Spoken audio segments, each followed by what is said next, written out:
Kinumpirma ng isa sa mga abogado ni Vice President Sara Duterte na bukas na magsusumite ng sagot sa Senate Impeachment Court ang kanilang kampo kaugnay sa kinakaharap niyang impeachment complaint. Maghihigpit na rin ang seguridad sa Senado bukas. Nakatutok si Jonathan Andal. Handa na ang ipapasang sagot ng defense team sa articles of impeachment laban kay Vice President Sara Duterte. Ayon sa isa sa mga abogado ng BC na si Atty. Michael Powa, magpapasa sila ng sagot bukas na mismong deadline ng Senado na impeachment court. Pero hindi pa nila masabi kung personal silang pupunta sa Senado o ipadadala na lang sa email ang kanilang sagot.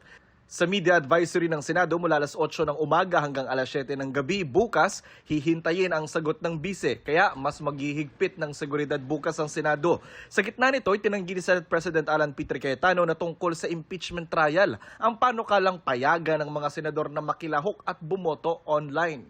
Wala pong katotohanan na yung amendment ng rule na to ay nakaugnay sa amendment sa rule sa impeachment. Bakit po? Unang-una, inadapt na po namin yung rule sa impeachment. Pag binago namin yun, ipapublish pa, tatagal pa po yun. Sa July 6, sisimula ng paglilitis kay Duterte. Para matiyak ang seguridad sa Senado, oras na magsimula ng impeachment trial, nakikipag-ugnayan ng NCRPO o National Capital Region Police Office sa OSAA o Office of the Sergeant at Arms. Regarding po dun sa paglalagay natin ng barrier, magdidepende po yan sa magiging koordinasyon po natin sa loob ng Senado. Sa ngayon po, ang nilalagay na lang po natin is yung ating mga personnel na para ma-ensure po na kahit na may mga dumadating po or may mga ralista na nagkakatipon-tipon ay maayos pa rin po yung flow ng traffic sa paligid po ng Senate. Jonathan Andal, nakatutok, 24 oras.